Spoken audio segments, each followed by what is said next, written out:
For decades, mainstream Egyptology has fed us a story about the Great Pyramids that doesn't add up. They tell us slaves built them in 20 years. They insist they're tombs despite never finding a single mummy inside. They claim they are 4,500 years old, even as evidence screams they are far older. And when researchers prove otherwise, they disappear. Not physically, but professionally. Silenced forever.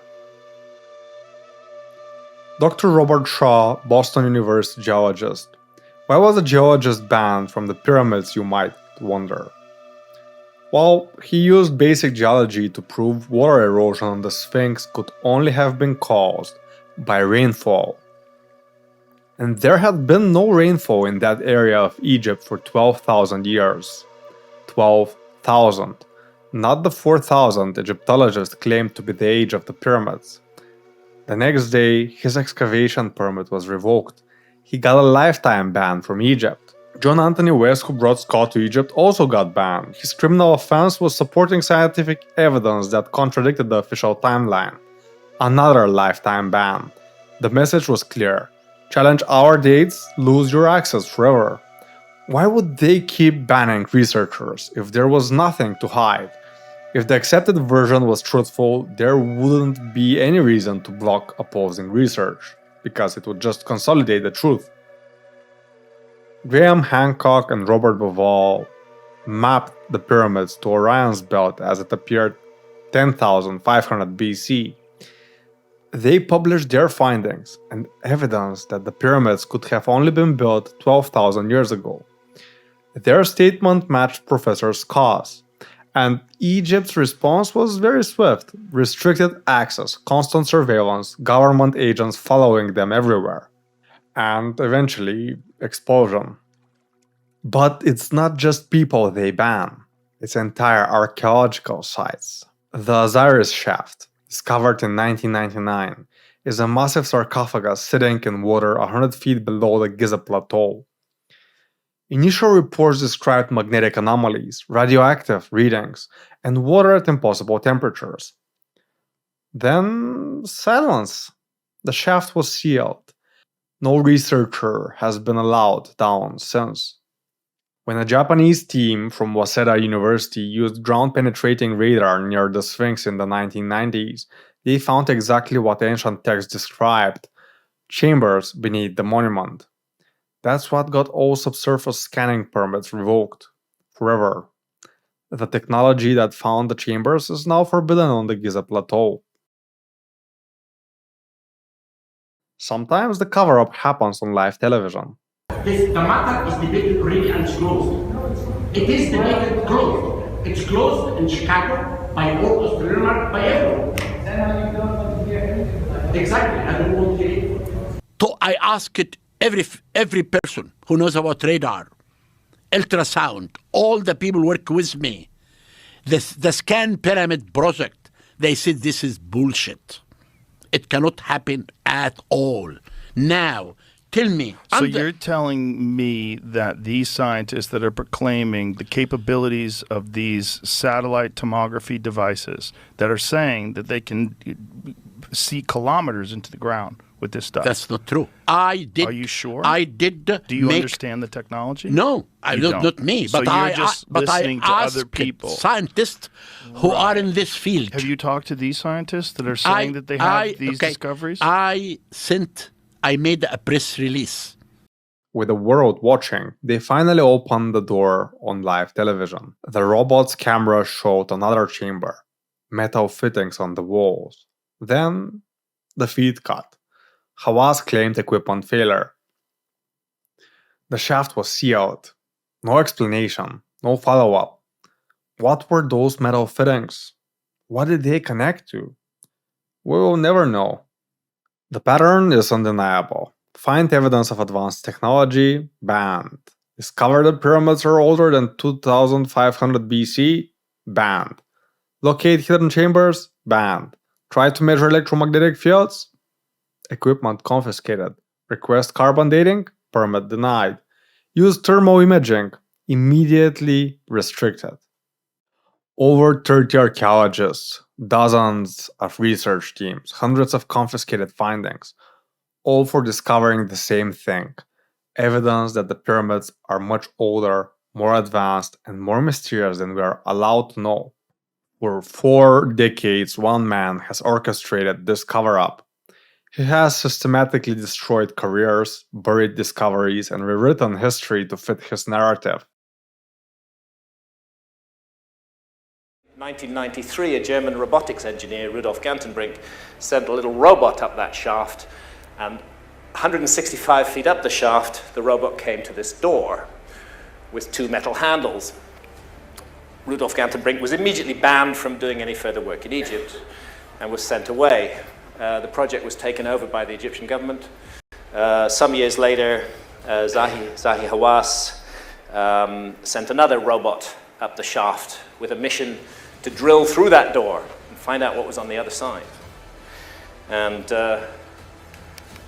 there we go, there's the drill, there's the door, there's the hole that they made. You know what they found on the other side? A space and another door. It's like an invitation. Search me. The pyramid is saying, search me, but I'm not going to make it easy for you. You're really going to have to figure this thing out. We still don't know what's at the end of that shaft. Every banned researcher kept notes. Every confiscated finding left traces. Every silenced discovery created witnesses. And now, for the first time, we've assembled their testimonies in one place. If what you are about to see goes viral, I will probably get banned from Egypt. But if that's the price for exposing the oldest cover-up in history, all the confiscated evidence tells a very different story from the one Zahi Hawass has been pushing for the past 40 years. In Egypt, there are over 140 pyramids scattered across the desert. The ones we can definitively trace to Egyptian pharaohs are crumbling ruins, poorly constructed attempts to imitate the grandeur of the much older Great Pyramids of Giza. Here's what the old Egyptian kingdoms actually built when they tried to make pyramids.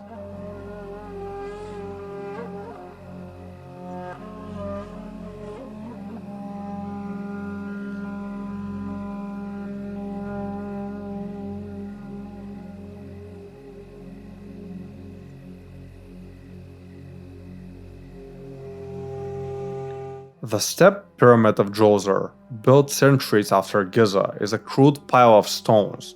It's not aligned to anything, it's just stones. The Bent Pyramid is a failed attempt that had to change angles midway because their calculations failed. The Red Pyramid is structurally sound but mathematically meaningless. They were copying something they didn't understand. The 3 Pyramids of Giza are special. They're impossibly precise and mysteriously intact despite being much older than the other pyramids that are already crumbling. Official documents attribute these 3 crumbling pyramids to the same time period and dynasty that allegedly built the Great Pyramids of Giza. But look at them.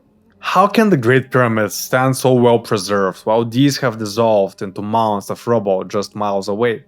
The answer is simple. They were built by someone else. Led by Hawass, government-funded Egyptologists have pushed the biggest lie that the Great Pyramid was built just 4,500 years ago. They claim they were built by the pharaohs Khufu, Khafre, and Menkore. According to their historical records, 2.3 million stone blocks, some weighing 70 tons, were quarried, transported, and placed using copper chisels and slaves. And all of that took just 20 years. If we do the math, it turns out that to move 2.3 million blocks in 20 years means that one massive block got cut, moved, and perfectly positioned every 4 minutes for 2 decades. No breaks, no mistakes. Independent researchers proved on camera that this is physically impossible. They tried to replicate the production of one stone block and failed miserably.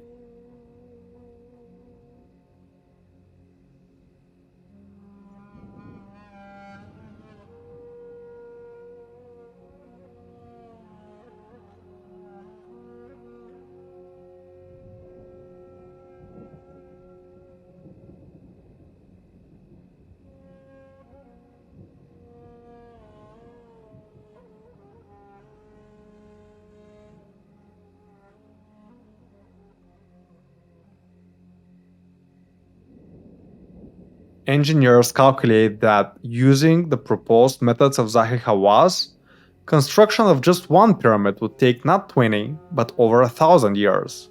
So how were the pyramids actually built?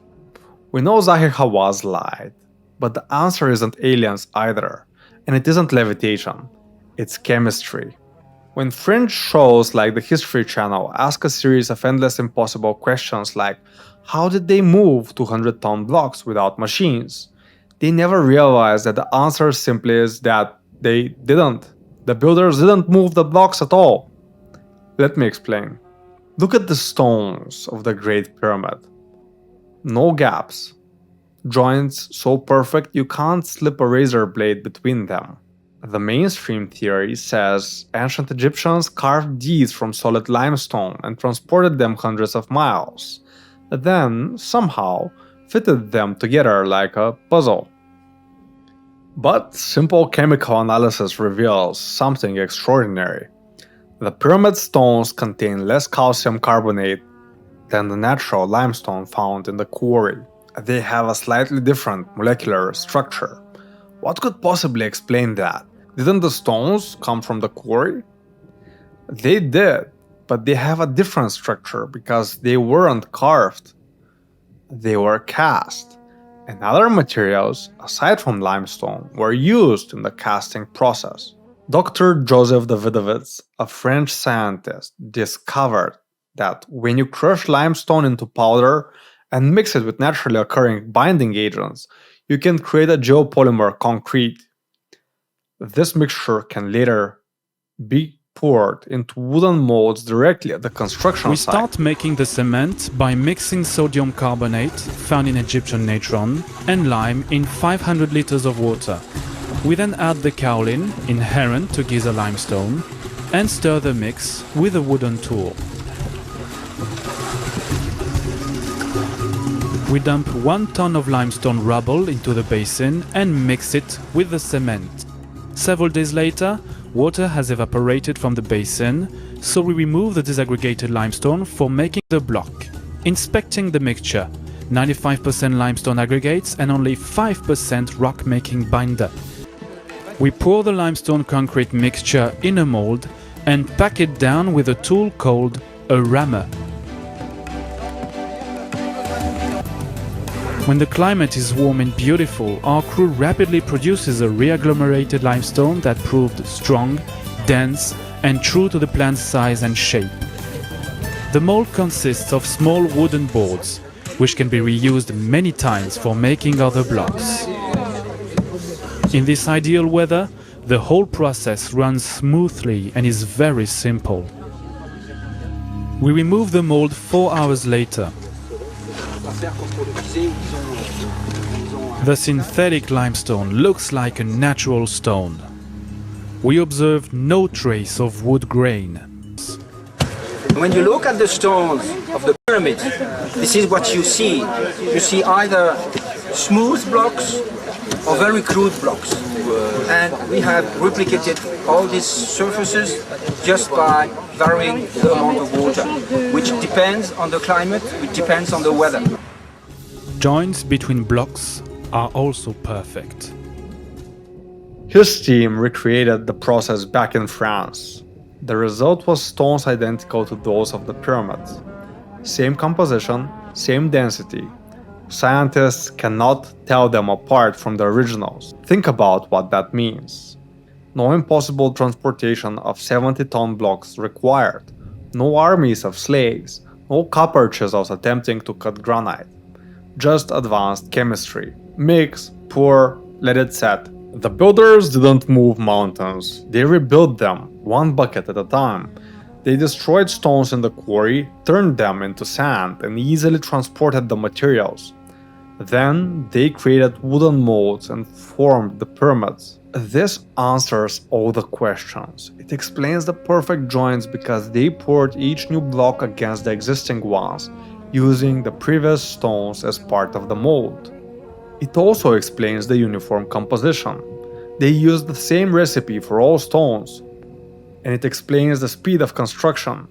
You can cast thousands of blocks a day if you gather the materials beforehand. We just refused to see it because we had accepted Zahi Hawass' version and we couldn't believe they understood chemistry. Now we know mainstream Egyptology is either purposefully obscuring the truth regarding building methods that were used, or they are too ignorant to realize the truth. In this line of thought, Zahi Hawass hasn't just hidden the method of construction, he has also concealed the true age of the pyramids. The uncovering of the true age of the pyramids starts with the Sphinx. In 1991, Dr. Shaw, a geologist from Boston University, examined something Egyptologists had been trying to hide for decades. He studied the weathering patterns on the Sphinx enclosure walls. What he found, they didn't like. According to Dr. Shaw, these here aren't wind erosion patterns. Wind creates horizontal striation. These are vertical fissures, deep channels carved by thousands of years of rainfall. And rainfall hasn't existed in Egypt for almost 10,000 years. So how old is the Sphinx really? There was a time when the Sahara was green, and it rained every day. That time is called the African humid period. And thanks to geological analysis, we know it started 15,000 years ago and ended 6,000 years ago.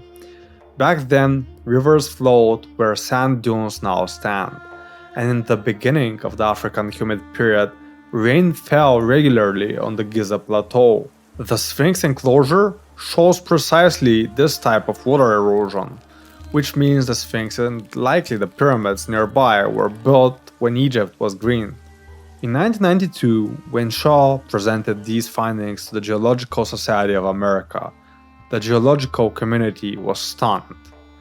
The evidence was undeniable, but the Egyptologists, led by Hawass, attacked him viciously. Accepting this evidence means accepting that an unknown civilization built these monuments long before the pharaohs ever existed. So, the Egyptian government gave it all to protect their legacy. But the water damage doesn't stop at the Sphinx. It's everywhere. Southeast of the Great Pyramid stands Khafre's Valley Temple. Its polished granite facing hides a secret that demolishes the official timeline. When restoration teams removed these granite slabs, they uncovered limestone core blocks underneath, and they were scarred with the same vertical water erosion channels that mark the Sphinx enclosure. Dr. Shaw measured these channels. They cut 3 inches deep into the solid stone. Desert wind doesn't do this. Sandstorms don't carve vertical grooves. Only one force in nature creates this pattern: centuries of rainfall running down stone faces. Based on the amount of rainfall during the humid period, he concluded at least 1,000 years of rain must have eroded the structure to carve channels so deep into its surface. Think about what that means. The limestone core was already ancient, already deeply weathered by millennia of rain when the pharaohs came along and slapped granite facing over it. The 3 pharaohs of Egypt's Old Kingdom didn't build the pyramids. They renovated the ruins they'd found. And once you see it, you can't unsee it. The lower course of Menkaures pyramid, water erosion. Sections of Khafre's causeway, rainfall patterns. Even abandoned quarry blocks scattered across the plateau show the same rounded scallop weathering that only forms under torrential rains. Every eroded stone points to the same truth. This entire complex was built when the Sahara was green, when rivers flowed across what is now a desert, when the rains that carved these channels still fell. Not just the Sphinx, but the entire Giza complex predates the pharaohs by thousands of years, an entire civilization erased from history, renovated by later Egyptians who found these ancient buildings.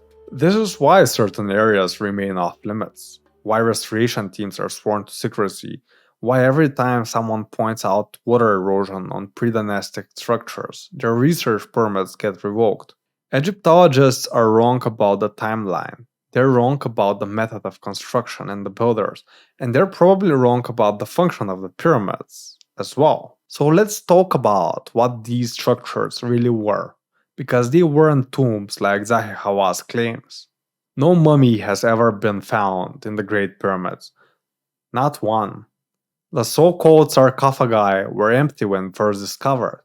No hieroglyphic inscriptions, no burial goods, no sealed entrances like every other Egyptian tomb were found.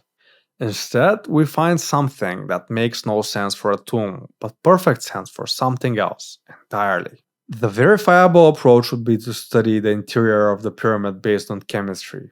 If we rely on chemistry alone, we won't be swayed by speculation based on previous accounts. Zahi Hawass based his theory on 2000-year-old accounts from Greek historians.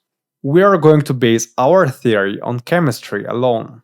8,000 tons of granite line the internal passages of the Great Pyramid. Why would anyone equip a tomb with the hardest and most difficult to work with material that was available at the time? So why go to such lengths? Why not use another material? Did you know that granite contains up to 60% quartz? Quartz is a piezoelectric crystal. It generates electricity when compressed. That means the inside of the pyramid consists of thousands of tons of electrical conductors. The Queen's Chamber tells an even more shocking story. Chemical analysis found traces of zinc chloride on one wall and hydrochloric acid residue on another. The reaction between the two produces a hydrogen gas and tremendous amounts of heat. Heat and gas, when trapped, can create massive amounts of pressure on the granite. And when granite is compressed, the quartz in it creates electricity. The thought that some ancient civilization understood electricity is not far-fetched. The Baghdad battery is over 2000 years old, and ancients used electricity with it 2000 years ago. They combined a copper tube and an iron rod and added vinegar, and they got themselves an electric current. But the pyramids operated on a scale that dwarfs anything we've imagined. From Greek historians, we know that the pyramids were once completely covered in white limestone. White limestone is the best natural electrical insulator in Egypt. If you're building a power plant, you need to prevent energy leakage from the air and ground. What if the intended use of the limestone casing was to insulate the structure? The inner surfaces that are not granite were coated with dolomite. Dolomite is a mineral that contains metallic compounds. Under pressure, like water flowing through pipes, dolomite's electrical properties change. It releases electrons and generates a charge. But the real genius lies in those granite-lined tunnels. 8,000 tons of it, precisely placed. When subjected to mechanical stress, this much piezoelectric material would generate enormous electrical potential. Look at these passages. They don't contain any stairs for human access.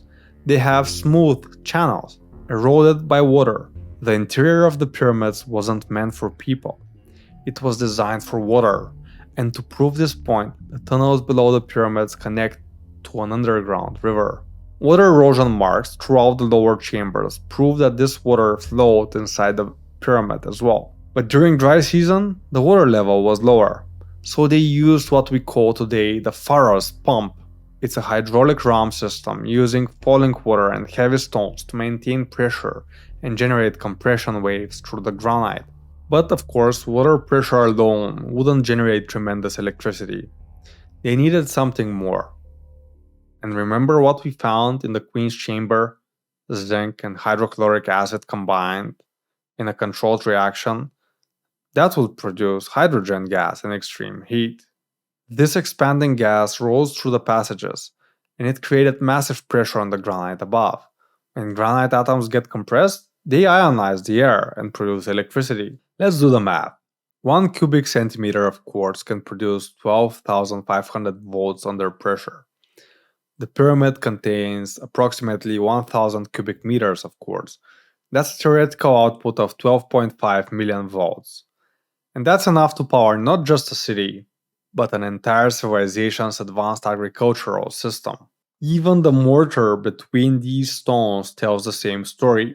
This gypsum compound has puzzled engineers, because it's stronger than the one used in the surrounding buildings. It's different. It's too strong for civil construction, but it's not too strong for containing violent chemical reactions and water pressure. For that, it's perfect. This theory was gaining traction in the early 2000s, but there was still no physical proof. The proof was in the chemical analysis. If only someone had found copper wires in the pyramid, it would seal the deal. And in 2005, exactly that happened when, behind a large stone in the Queen's Chamber, two archaeologists discovered thick copper and zinc wires.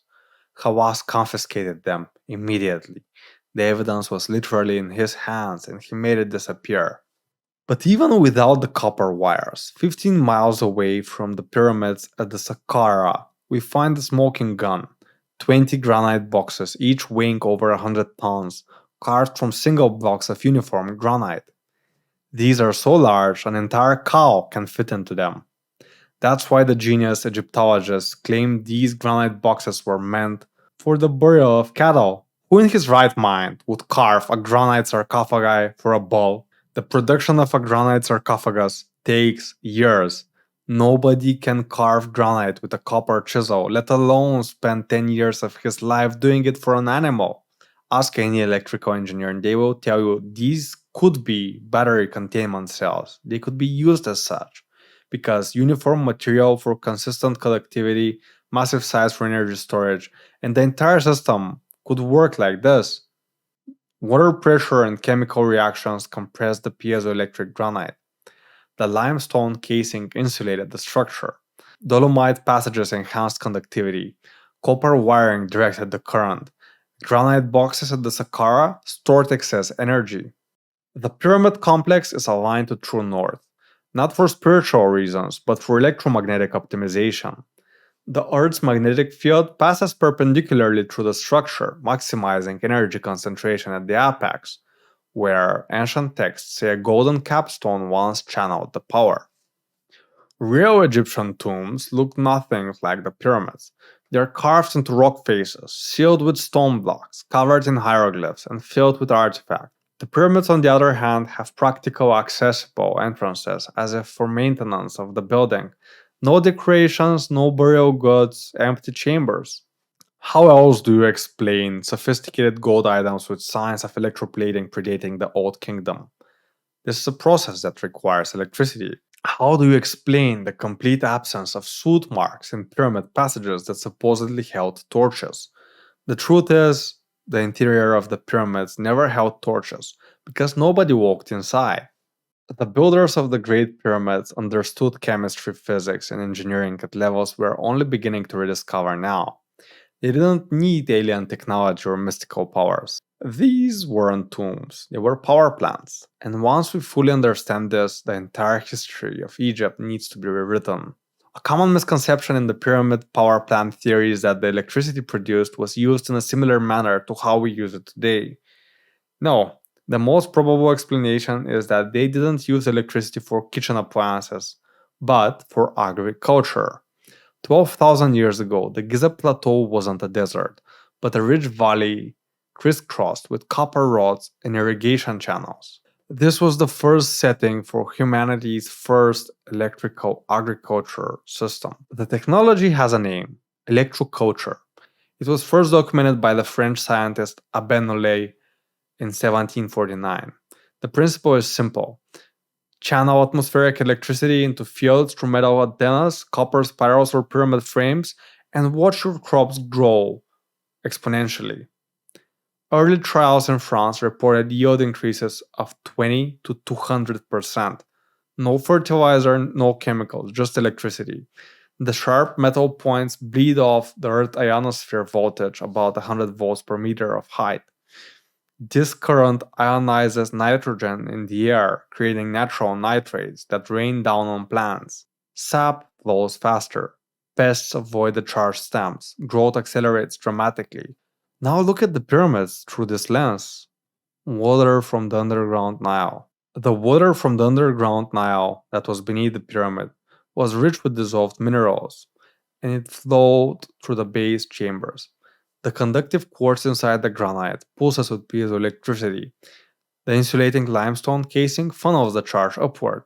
At the apex, where ancient texts describe a golden capstone, atmospheric electricity bleeds into the network of copper rods. This charges the water, which is a great conductor if electrolytes like minerals are present.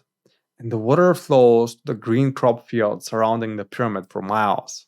These routes wouldn't have been random. They would follow irrigation channels, creating an electrical grid across thousands of acres of farmland. With this model, the pyramid would generate enough power to distribute atmospheric electricity across an entire agricultural system. Modern electroculture hobbyists using basic copper antennas still report remarkable results. Wrap the coil at the bottom and then spiral it up. I made these ones here, and they've been in the ground now maybe 3 or 4 days. And I say, wow, there's an explosion of greenery here with these. Absolutely amazing. It's crazy. Imagine what 12.5 million volts properly distributed could achieve. This pre-Egyptian civilization was thriving. Food and advanced chemistry, perhaps philosophy, and certainly alchemy. By the way, do you know where the words alchemy and chemistry come from? They come from the word Kemet, and Kemet was the old name of Egypt before the Egyptians came here. The clue to the puzzle was all along in the etymology of the region's name.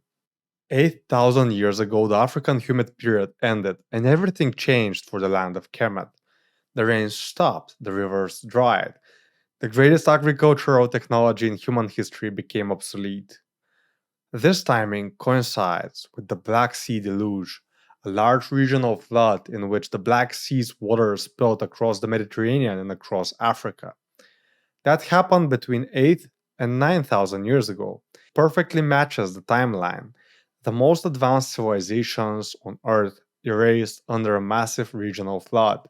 3,000 years later, when the pharaohs found these structures, they saw massive monuments and never understood their purpose. They carved their names on them like modern thugs vandalizing subway stations with graffiti tags. Even mainstream history agrees that pharaohs often lied they built the pyramids.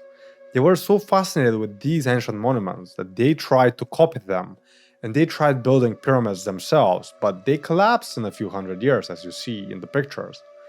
Difference between the pyramids left behind after Kemet's collapse and the pyramids built before that is obvious. After the collapse of Kemet, knowledge was lost, and future civilizations didn't know that they could grow food with electricity, and they didn't know the purpose of the pyramids. And they forgot that our ancestors solved the problem of feeding massive populations without destroying the soil. It took us 6,000 years to rediscover electroculture. This is how advanced Kemet was. Even today, electromagnetic anomalies persist around the pyramids. The stones still hold their charge. The design still functions, waiting for water and copper to complete the circuit. The magnetic anomalies around the Great Pyramid were first noticed in the 1930s when a French scientist, Antoine Bouvet, made an observation that dead bats, mice, and other small creatures that died in the pyramid, they were perfectly dehydrated and preserved without any embalming process. Mainstream archaeology ignored him. But Bouvet couldn't forget what he'd seen. Back in France, he built a precise scale model of the Great Pyramid. He oriented it to true north like the original, and decided to test something that would sound insane to his colleagues. He placed a dead cat inside, at the exact height corresponding to the king's chamber, 1/3 up from the base. What happened next defied explanation. While a control cat left in his basement, petrified. Normally, the pyramid cat didn't degrade. No smell, no decay, just preservation. Word spread through Europe's underground research community. In 1949, Czech radio engineer Karol Drubal replicated the experiment. Not only did his pyramid mummify organic matter, but it also kept his razor blades sharp. He calculated that the pyramid shape created a resonance with Earth's magnetic field, and that kept the iron atoms from dulling. He also noticed that if he rotated the pyramid perpendicular to the magnetic field, the razor blades would dull instead of sharpen. The Czech authorities were so intrigued they granted him a patent, number 91304, for a pyramid razor blade sharpener. But here's what Bouvet and Drubal didn't know. They had stumbled onto something far more profound than preservation and sharpening of razor blades. They had discovered that pyramid shapes generate measurable electromagnetic fields. Preservation of biological matter is just a side effect. I know all of this is true because I built a mini pyramid at home myself and conducted several tests. My pyramid used the exact proportions of the Great Pyramid, but instead of limestone and granite, I embedded other piezoelectric materials like quartz crystals. I also added copper shavings in the epoxy resin for conductivity. As temperature changes cause the resin to expand and contract throughout the day, it creates mechanical stress on the piezoelectric quartz, generating a small but measurable electrical field. The key was alignment. Just like the Great Pyramid, mine had to face the true north. This allows Earth's magnetic field to pass through the structure, amplifying the natural piezoelectric effects. I didn't quite have access to dead cats, thankfully, but I thought fruits would work just as well for testing biological preservation. My setup was very simple.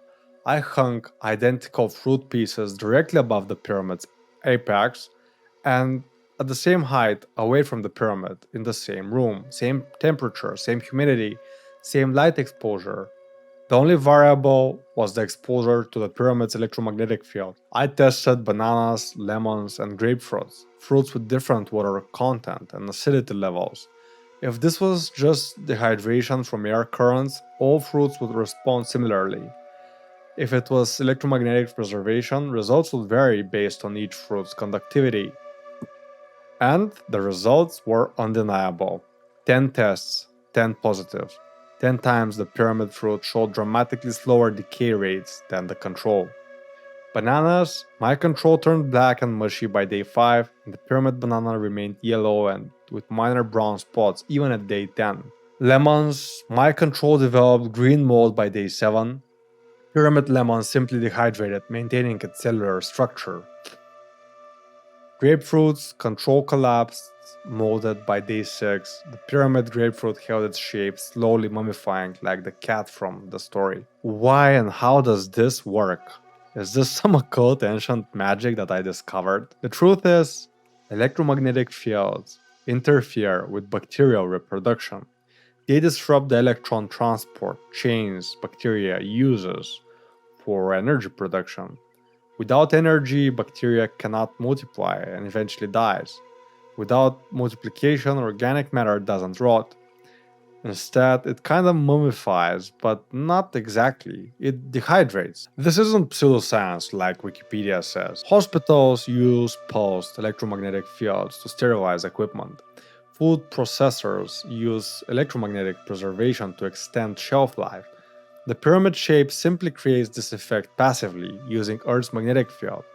This is a technology that has been lost for ages, and when I get some more free time, I'll explore it thoroughly. For the moment, I've made a video explaining how to do all of this at home. You can replicate my experiment yourself, so bookmark my tutorial for later, and subscribe if you haven't, and let's move with the mystery of the pyramids. My experiments aren't an anomaly. They are evidence of the pyramid's true function. If these theories that I'm sharing with you are right, and the Great Pyramids weren't just 4,000 years old, and they weren't tombs, and they weren't built by the pharaohs, then the big question that remains is who built them? Thousands of years ago, when the ancient Greek historian Solon traveled to Egypt, the priests at Sais told him something impossible. They claimed their records stretched back 9,000 years before his time, and that the pyramids were already ancient when the great floods came. Herodotus heard similar stories that the pyramids were monuments built before the deluge. The medieval Arab chronicler al-Makrizi went further, attributing the pyramids to King Saurid, who built them 300 years before a prophesied flood would come from the direction of the lion. I'm quoting ancient texts here. That's why for centuries, scholars dismissed these accounts as mythology. After all, modern geology shows no evidence of a global mountain-covering flood. But I believe the ancients weren't referencing a global flood like the one described in the Bible. I believe the Egyptians were talking about two regional megafloods that reshaped the entirety of Africa and the Middle East. Because with the advancement of geology, we can now clearly see these two floods in the geological record. The whole of Africa is covered with water striation marks. These marks could have only been caused by movements of giant bodies of water. The whole of the Sahara Desert is filled with rich salt deposits, and these deposits are not equally spaced, as they would be if the Sahara had been at the bottom of an ocean for a long time. This is not what caused these salt deposits. They are positioned exactly where they would be if a flood of seawater swept through and receded quickly after. Do you see here? This is the eye of the Sahara. It's a formation that shows salt deposits exactly in the hollow dents between the dunes. This is where water would remain for long after a flood recedes. Around 13,000 years ago, the Earth was warming. The Ice Age was ending. This period, called the Younger Dryas, lasted 1200 years before ending as abruptly as it began. When it did, the results were catastrophic. The leading hypothesis involves a cosmic impact. Comet fragments struck the North American ice sheet, and the immediate result was massive ice releasing the freshwater equivalent to all 5 Great Lakes into the Atlantic. The long-term consequences were even more devastating. When the Younger Dryas ended around 12,000 years ago, the warming was explosive. Ice sheets collapsed, sea levels rose. From geological records, we know global sea levels increased by 50 feet. To compare this, today's sea levels rise just 1 inch annually. Coastal civilizations wouldn't have seen gradual flooding. They would have experienced catastrophic storm surges, each one reaching further inland than the last. The Nile Delta, where the advanced civilization flourished, would have been particularly vulnerable. Fed by meltwater from the Ethiopian highlands and facing rising Mediterranean levels, any settlements would have been caught in a hydraulic vice. Recent sediment cores from the Nile Delta show massive disruption layers dating to exactly this period. But the Younger Dryas floods weren't just about rising seas. Glacial outburst floods sent walls of water racing down river valleys at speeds over 60 miles per hour. 60! In the Nile watershed, the failure of glacial lakes in the Ethiopian highlands would have sent catastrophic floods down the Blue Nile, potentially generating waves over 40 feet high by the time they reached Lower Egypt. This happened during the first flood, 12,000 years ago. But the second flood was different. It was localized and equally devastating. Thousands of years after the Ice Age, the Black Sea was a freshwater lake, and its level was 400 feet below today's surface. Ryan and Pittman's analysis from 1997 of sediment cores tells the story of how salt water rushed through the Bosphorus at 10 cubic miles per day. This is 200 times the flow of the Niagara Falls. The roar would have been audible 60 miles away. Water levels rose, and within 2 years, 150,000 square kilometers of land vanished beneath the waves. That's the size of the entire state of Georgia. Archaeological evidence supports this timeline. Settlements around the Black Sea show sudden abandonment around 7,600 years ago. More intriguingly, this flood's timing coincides with the mysterious spread of agriculture and megalithic culture into Europe, as if a displaced population from Africa and the Middle East carried advanced knowledge west. Trade routes connected the Black Sea region to the Nile Delta. Refugees fleeing the rising waters would have brought traumatic flood memories that entered the mythological record. It was the earlier flood of the Younger Dryas that had wiped the majority of the civilization, even before they built the pyramids. The remaining survivors were the ones who built Giza in an attempt to restore civilization. Let me explain. When Herodotus visited Egypt in 450 BC, the priest showed him the records that claimed they went back 11,000 years ago. If accurate, this would place their civilization precisely at the end of the Younger Dryas, right after the big flood that swept across Africa. The phrase before the flood might not mean the pyramids physically predate these events. Instead, it could mean that they were built by survivors of a flood destroyed civilization. These people suffered PTSD from a flood, and they really wanted to encode their knowledge in stone to preserve it forever. The obsession with precision, the encoded mathematics, the alignment to stellar positions from earlier epochs all suggests builders working from ancient plans trying to preserve something precious set in stone. The geological record is clear. Two massive regional floods bracket the era when civilization supposedly emerged from nowhere. The Younger Dryas floods 11,700 years ago could have erased an advanced culture in the Nile Delta. It could have erased Atlantis, which was supposedly located near Kemet, now modern Egypt. How do we know that? Well, after all, the Atlas Mountains neighbor Egypt, and the Atlantic Ocean does too. Atlantis, Atlas Mountains, and the Atlantic were all named after legendary king Atlas, who once ruled this region. At a later date, the Black Sea deluge, which happened 7,600 years ago, would have refreshed cultural memories of catastrophic flooding. Between these events, survivors might have built monuments to set in stone the knowledge they were desperate not to lose again. Modern geology confirms that catastrophic floods did indeed reset human civilization in the region twice. Whether the pyramids themselves predate these floods matters less than what they represent humanity's determination to build something that could survive the next apocalypse. But here is what should have tipped mathematicians off decades ago. The Great Pyramid isn't just a power plant.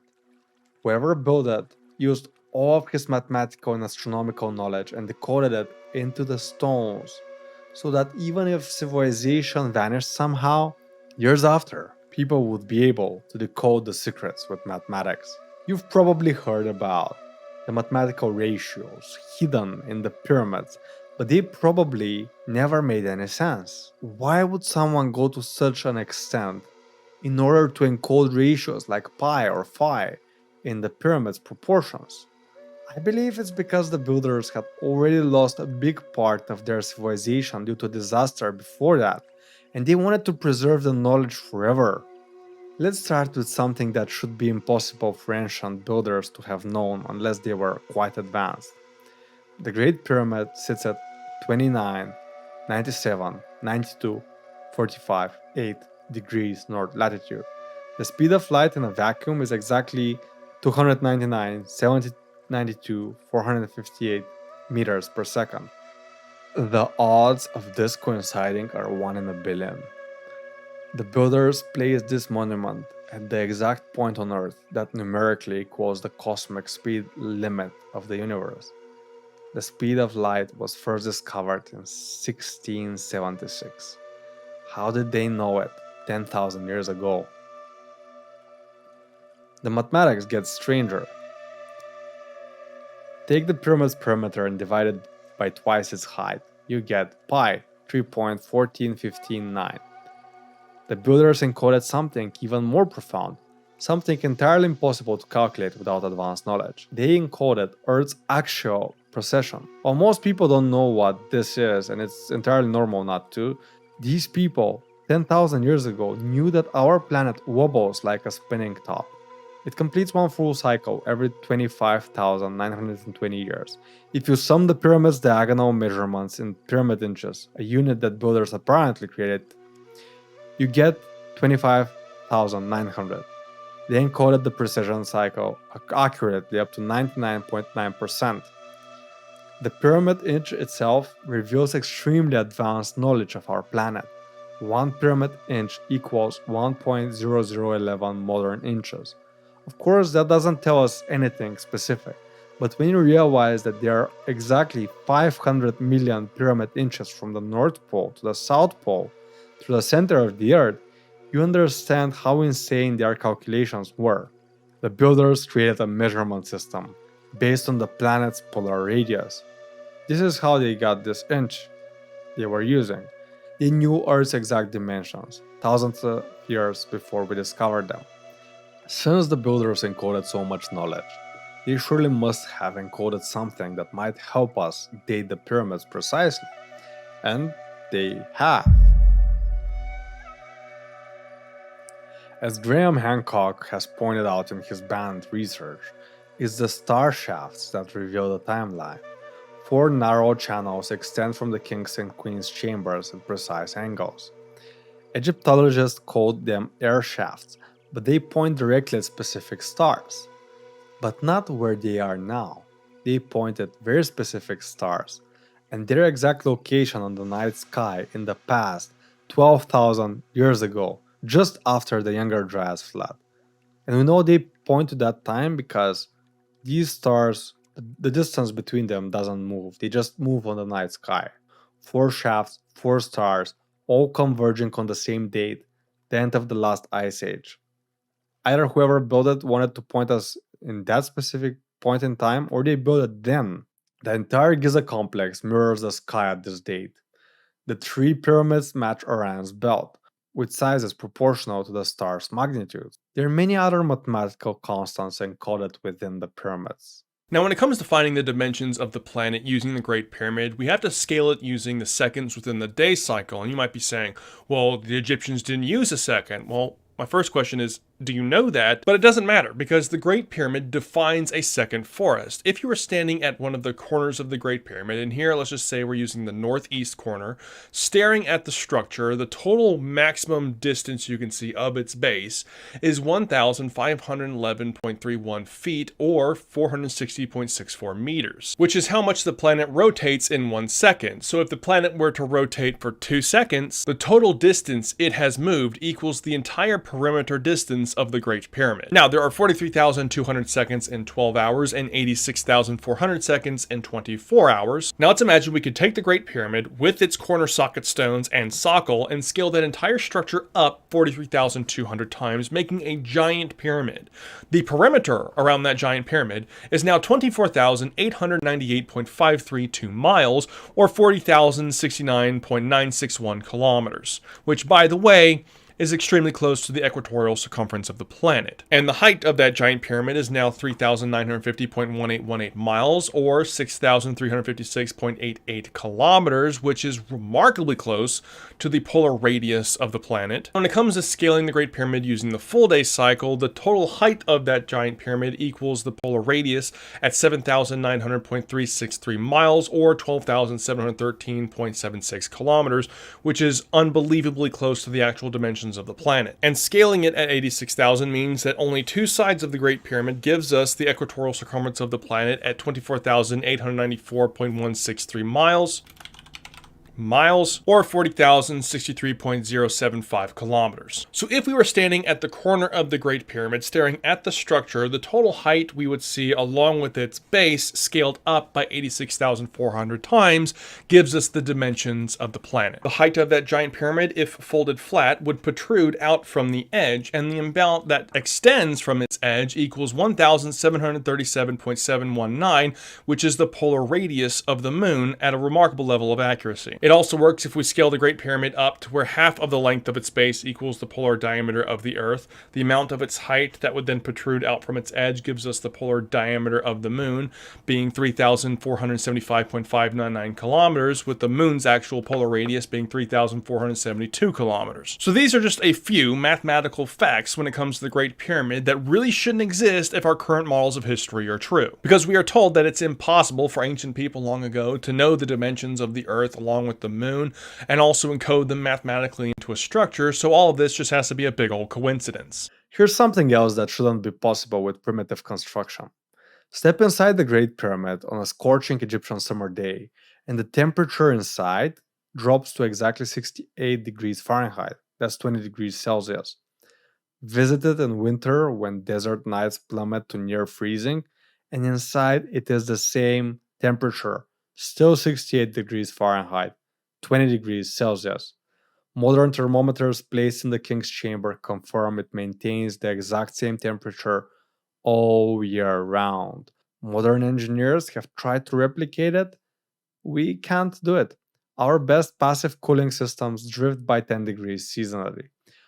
While the pyramid's temperature never fluctuates, the secret lies in the precise combination of limestone's thermal mass and granite's conductivity.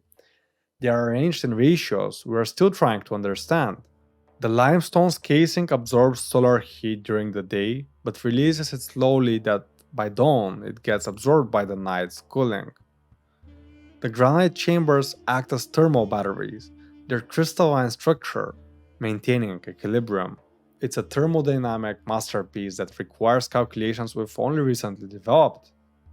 Prehistoric texts hint at this knowledge. They describe the pyramid as a measuring the heavens and measuring the earth and counting the stars. The Book of the Dead describes it as a chamber of numbers and the whole of all cosmic measures. For long we dismissed these as religious metaphors, but it turns out they weren't. The pyramids are technical manuals for future civilizations. Kinda like guide stones if everything went south. It's a message. The builders knew their civilization could vanish.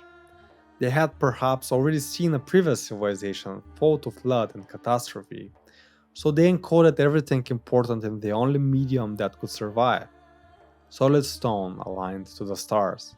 Zahi Hawass and the Egyptian ministry have done everything in their power to stop us from revealing the truth. But luckily, there are other pyramids outside of Egypt that we can also examine and compare. I spent a few months studying pyramids globally, and so far I counted 1,255 pyramids scattered across our planet. Every continent has a pyramid, every ancient culture, and the oldest ones all share very weird similarities. Sudan has 255 pyramids, almost twice more than Egypt. China hides over 100 pyramids beneath agricultural fields. Their government is literally paying farmers to plant crops over them as camouflage. I personally visited the Bosnian Pyramid of the Sun, which was carbon dated to 30,000 years ago. There were leaves found between the stones that were well preserved and we could date them. That's the oldest pyramid on Earth. They dwarf Giza in size, and I even entered the tunnels below the pyramid. Bookmark the video for later. In Mexico, Guatemala, and Peru, there are over 200 confirmed pyramids. There are pyramids in Indonesia, Greece, and even probably in Antarctica if the satellite imagery is correct. The ancient pyramids, the ones that predate recorded history, all share three impossible features. They are built over underground rivers or water sources. They're precisely aligned to the true north, and they encode some of the same mathematical constants we found at Giza. There are several underground tunnels beneath the pyramid flooded with water. All the underground rivers converge underneath its center. Teotihuacan in Mexico is also built over a river system. The Chinese White Pyramid sits atop an aquifer. The alignment is even clearer. Pyramids in Bosnia, China, and Mexico and Egypt all orient to true north, with accuracy that requires knowledge of Earth's magnetic field. But magnetic north shifts over time. When you calculate backward accounting for polar wander, these pyramids align to the same ancient north from the same epoch around 10,500 BC. The mathematics is undeniable. The Pyramid of the Sun at Teotihuacan encodes pi in its dimensions. The Bosnian pyramids incorporate the golden ratio in its proportions and angles. The Chinese pyramids use the same pyramid inch unit we found in Egypt. But watch what happens over time. Just like skyscrapers spreading from Chicago in 1885 to Melbourne in 1888, pyramid construction shows a clear pattern of degradation. The originals are masterpieces, the copies are failures. This is humanity's eternal pattern. The Greeks created democracy, philosophy, mathematics, and their beautiful columns. The Romans copied it but lost the philosophical depth. The Byzantines copied Rome, preserving the forms but forgetting the function, and each iteration degrades like a photocopy of a photocopy. The Maya tell the same story. Their oldest structures show impossible acoustic properties and water management. Sound comes back. Later pyramids at Chichen Itza, they're impressive to look at, but they're just stone mountains with stairs. The knowledge was already lost. If you look at India or Asia, Angkor Wat's original temples channel water through precise hydraulic system. Later Khmer temples, they built modes that don't connect to anything. They copied the form but lost the function. Every pyramid built after the Great Catastrophe is a copy of ancient technology without any comprehension. The builders left us more than architecture. The same symbols appear at every ancient pyramid site: the handbag of the gods, carved in Sumeria, Mexico, Egypt, and Indonesia, the DNA serpent, the flower of life. It's impossible for different cultures to come up with the same buildings and with the same symbols. I know mainstream historians tell us that pyramids are all over the world because it is the simplest shape to build. Yet somehow, in this simplest shape, they've encoded the speed of light and the Planck constant. Come on, and they've lifted 200-ton stones for like 600 feet? It doesn't add up. Every culture describes the same beings who arrived after the flood to rebuild civilization. The Egyptians called him Thoth. The Greeks called him Hermes. The Vedics, the Nagas. The Maya, Kukulkan. Always describing them as teachers, always possessing advanced knowledge, always building pyramids. And every single time the entity that comes is a survivor of a great flood. Is this a coincidence? Or is it because the younger Dryas really wiped an ancient civilization that was somewhat more advanced than everyone gives them credit for? Maybe it was Atlantis. Even construction details match globally. Those mysterious stone knobs found in Peru, we found identical ones in Egypt, China, and Bosnia, even in Greece. The polygonal masonry of Peru matches techniques in Egypt and Japan. This is why China stationed its military around the pyramids, why Google Earth sometimes blurs certain coordinates. This is why archaeologists who investigate global pyramid connections lose funding. Our planet was once home to several somewhat advanced civilizations. And no, most likely they weren't advanced in the sense of having airplanes or cars. They weren't using electricity like we do, but they were advanced in another technological aspect, another development branch that we have never understood. And this is even more mysterious. They understood the world in a more occult way, and they had somehow reached the same conclusions we have about our planet, about physics and geometry. They reached the pinnacle of ancient civilizations. Then came the floods, the younger Dryas, comets, rising seas. Their agricultural grid failed. Survivors possessing fragments of knowledge tried to rebuild, but without the full understanding, without the global network, they built monuments to a science they could no longer comprehend. I'm Xuisoko, and thank you for watching Into the Unknown. Unlike the ancient Egyptians, unfortunately, I haven't got unlimited funds to continue funding my videos forever. After 3 years and producing over 160 videos, the channel has suffered a financial loss of over $100,000. But I don't give up easily. I'll be trying to make a bit longer videos to see if that will work out.